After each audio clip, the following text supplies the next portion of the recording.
इसे कहते हैं राजा का नाम पाना, यानी कि संजीव राजा के नाम से अब उनकी पत्नी का नाम भी राजा है और नाम राजा से अब वो राजा बनने वाली हैं, जिसको लेकर शंख बज चुके हैं और लोग लगातार संजीव राजा की पत्नी का नारे लगाते हुए नजर आ रहे हैं। ये बातचीत करेंगे कि आखिरकार ये नारे कहाँ तक जाएंगे। विधायक जी ये नारे लग रहा है कहीं ना कहीं जो गणित है वो आपके पक्ष में है, तो क्या इस बार संजीव राजा अपनी पत्नी को जिताकर ले जाएंगे?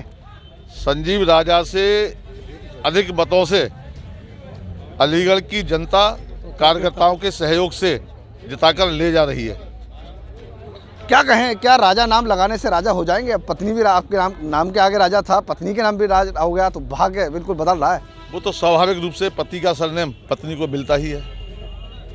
तो क्या कहेंगे, एक बेचैनी तो कहीं ना कहीं रही होगी विधायक जी, आपको किसी कारण टिकट नहीं मिल पाई और पत्नी के दामन में टिकट आ गई, तो कहीं ना कहीं बेचैनी है? नहीं, कोई बेचैनी नहीं है और टिकट हमको ही मिली है।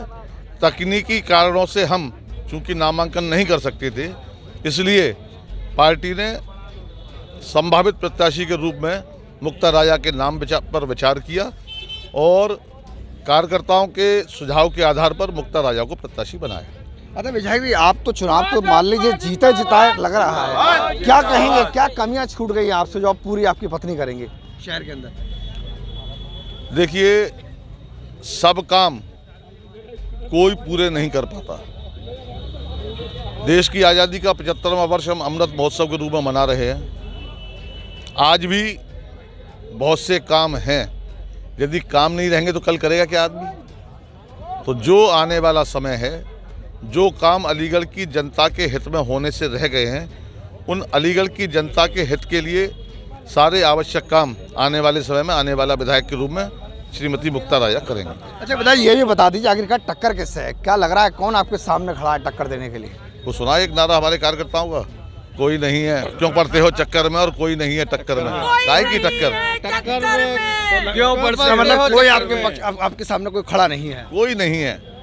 अच्छा विधायक जी, 100 से ज़्यादा लंबी लिस्ट एक सामने थी आपकी भाजपा के कि शहर से ये चुनाव लड़ेंगे, मगर आपने तो पूरी सबको आगे खड़ा ले डाल दिया और अपने आप खड़े हो गए आगे, तो नाराजगी कहीं ना कहीं रही हो कार्यकर्ताओं में? कहीं कोई नाराजगी नहीं है। आप देख रहे हैं इस रामलीला मैदान में पिछले चुनावों से अधिक कार्यकर्ताओं की संख्या आपको ये दिखा रही है और बता रही है।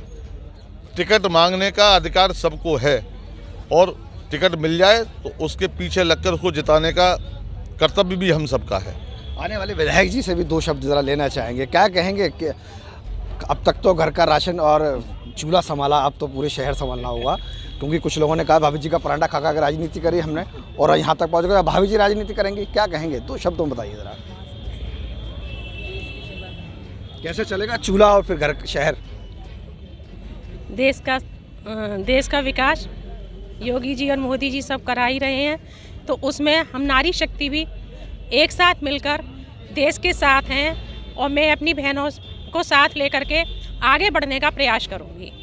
और मैं धन्यवाद करती हूं अपने योगी जी और मोदी जी का, जिन्होंने मुझे इस लायक समझा कि वो टिकट हमको दी। अच्छा, एक रज़िया खान भी हैं, बेचारी 4 बार चुनाव लड़ चुकी हैं, फिर महिला बनकर आ गई, कह रही महिला शक्ति मैं भी हूँ, साहब मेरा भी हिस्सेदारी है, तो क्या है कहीं टक्कर में? जब मेरी महिला शक्ति इतनी खड़ी है तो वो टक्कर में कहाँ है?